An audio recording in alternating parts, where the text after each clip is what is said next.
Hi guys, welcome back to the channel. FPL Consult here, and in today's video I'm going to share with you guys my Game Week 6 wildcard draft.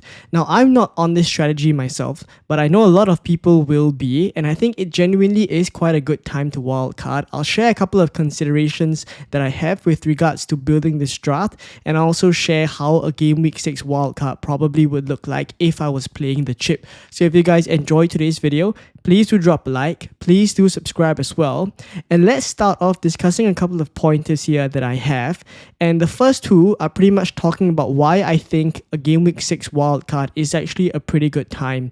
Now, a wildcard 6 would allow you to load up on your Manchester City and Arsenal assets. Now, both these teams are probably teams that we kind of avoided at the start. At the start of the season, a lot of people did not go for Haaland. He definitely was not as highly owned as someone like Salah. And now, obviously, Haaland looks really good. And in Game Week 6, starting with Burnley, they have a bit of a mini fixture swing. So now is a great time to load up on your Man City assets. And same goes for Arsenal. Even though they play Newcastle, this is probably their last difficult game. Moving forward from Game Week 7 onwards, starting with West Ham, it's going to look very, very good for quite a long period of time. And this is when you can start to triple up on Arsenal, where a lot of us didn't go for Arsenal assets from the start because their fixtures from Game Week 1 to Game Week 5 was actually pretty bad. Granted that they did quite well in the first 5 game weeks still, but yeah, you get my point. So Man City and Arsenal assets looking very good, and I do think that it's a good time to bring them in. Something else also that makes the Game Week 6 wildcard pretty good is that the cheap players that you would tend to go for, players like Iliman Ndiaye, Semenyo, slightly cheaper midfielders, all of their teams have good fixtures. So I pointed out good fixtures for teams like Everton and Bournemouth specifically because my draft does have a couple of Bournemouth as well as Everton assets.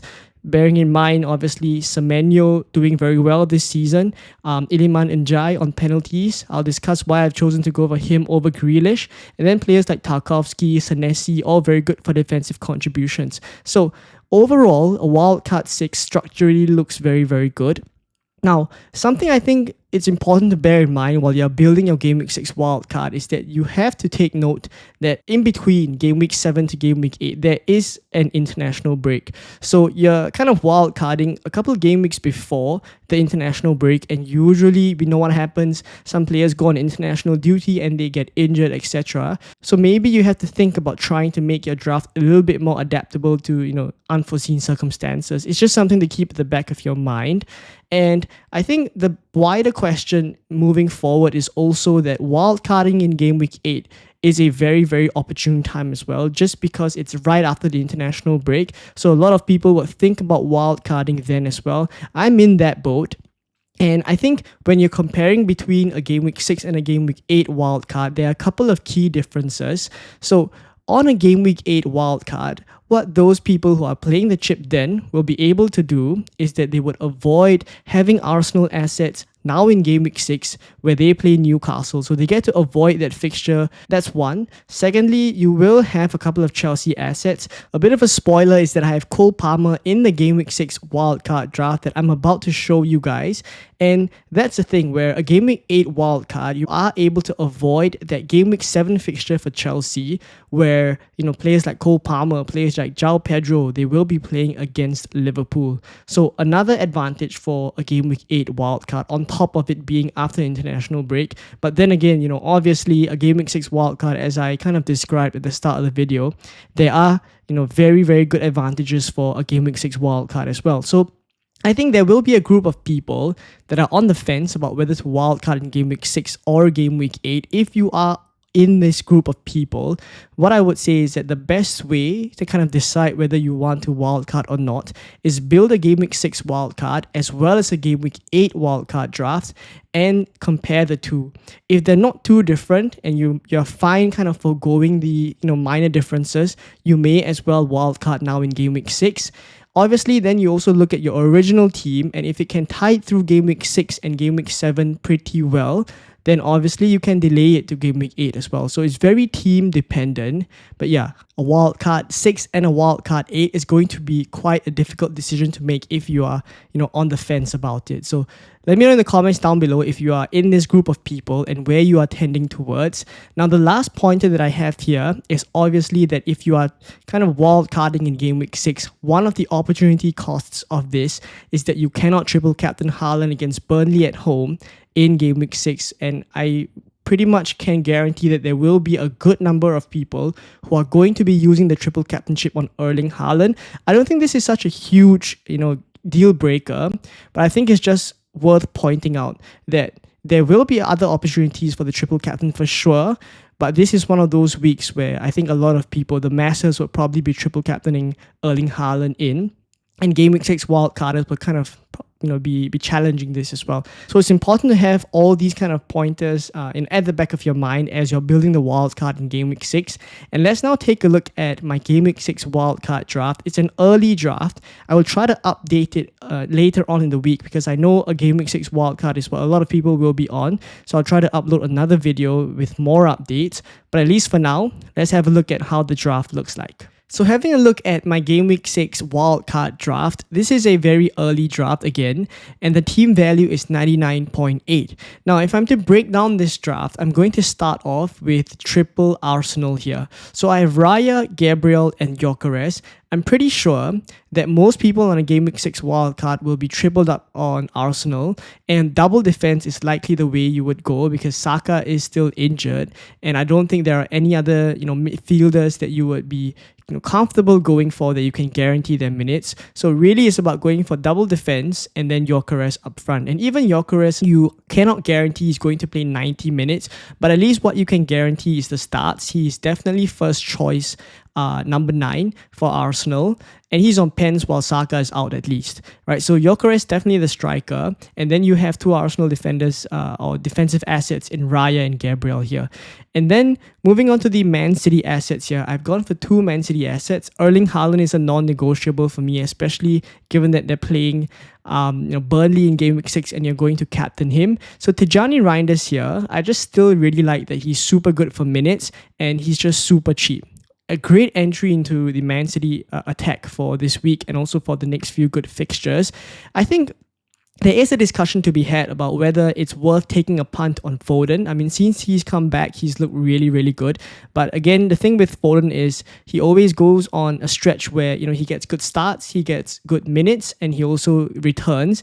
And then there is a potential that, he could either get injured because he is quite injury prone, or they may want to manage his minutes and therefore you don't get as regular starts from him. So it's a bit tricky, the Foden situation, and that's why I think if you're on a Game Week 6 wildcard, you probably would stay away from that.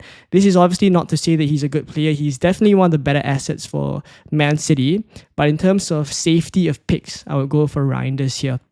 Now, next up, talking about the Chelsea assets first, I have Cole Palmer as well as João Pedro. Now, the main reason why I've chosen to still go for Chelsea assets is that their fixtures are still pretty good. I think attackingly, throughout the course of this season, they've also shown themselves to be a team that can go forward and get goals. And I think generally, Cole Palmer and João Pedro are the ones very, very involved. Cole Palmer is now back, and you saw him score against Brentford as well.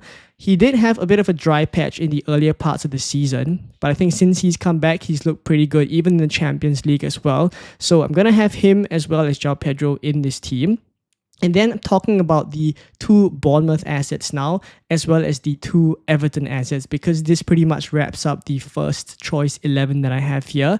The two Bournemouth assets, starting with Leeds now in Game Week 6, they do have a pretty good stretch of fixtures. And I think Bournemouth is still, again, a team that a lot of us underestimated at the start of the season. I genuinely think that, the way that they performed this season still shows that they are a force to be reckoned with. Semenyo, I don't have to, describe too much. He has been a very high-scoring midfielder, one of the highest-scoring FPL assets so far. And I do think against Leeds, he could do well as well. So Semenyo, definitely one of the first few names that I put in this draft. Senesi is great for defensive contributions. He's really, really good in terms of his involvement in the defensive actions. And I think with the fixtures that Bournemouth have moving forward, there will be some clean sheets as well. So Senesi slots in here as my second Bournemouth asset. And then going on to Everton assets is none other than Tarkowski, who again is one of those players that you were back to kind of get defensive contributions points every single game.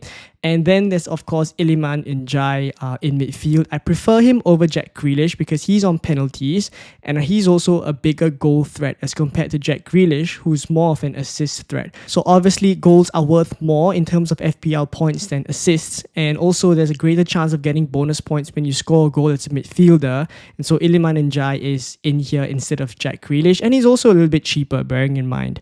So there we go with the starting 11. On the bench, there's Dubravka, who's the 4.0 million keeper that I've gone for. He's obviously the only 4.0 million playing goalkeeper, and that's why he's here. Next up, there's Dewsbury Hall.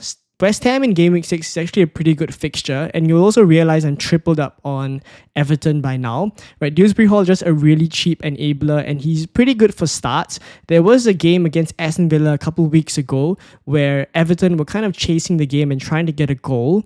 But the thing is, Dewsbury Hall, even at that kind of a cheap price point of 5 million, was an asset they did not, substitute out when they were chasing the game. McNeil was on the bench. There were other good players on the bench that could very well replace Dewsbury Hall, but he stayed on the pitch. He's also on quite a number of set pieces as well. So I think Dewsbury Hall is the enabler that I choose here. And then Vandenberg from Brentford. So again, he's great for defensive contributions. And you hear me speak about defensive contributions quite a bit, but I really think that it is aspect of the game that has to be considered very, very much when you're talking about defenders.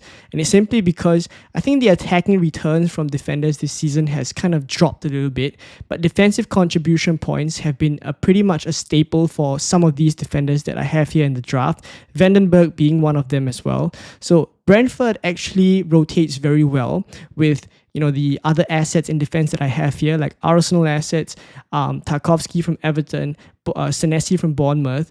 I need to pretty much choose 3 defenders every week. And when I kind of compare the fixtures, Vandenberg from Brentford kind of mixes very well and rotates nicely with these other assets. So he's in here as the 4.5 million Brentford asset. If you have more money in the bank and you can move up to Nathan Collins, then that is definitely where I go, because Nathan Collins is also quite a big goal threat from set pieces. So that's on the second option on the bench. And then last on the bench, I have Goodmanson from Leeds. He plays Bournemouth in Game Week 6, but he's just your 4.0 million bench fodder. So there we go with the Game Week 6 wildcard draft. I have to say it looks pretty good. Right, again, you're tripled up on a couple of teams like Arsenal, right? Doubled up on your Man City assets. You're tripled up on Everton, who have a good fixture now in Game Week 6. And overall, they are a team that have been doing pretty well this season. Then you have your Bournemouth assets, your Chelsea assets, and a couple of good bench enablers. I do think that this Game Week 6 wildcard is a very, very good springboard, especially for those of you who maybe have started the season not as well and are trying to turn it around. I do like the look of this draft. So let me know what you guys think. If you're on this strategy, how different does your draft look as well? If not, I hope you guys enjoyed today's video. If you did, please do drop a like. Please do subscribe as well. And I will catch you guys in more Game Week 6 content coming very, very soon. Bye-bye.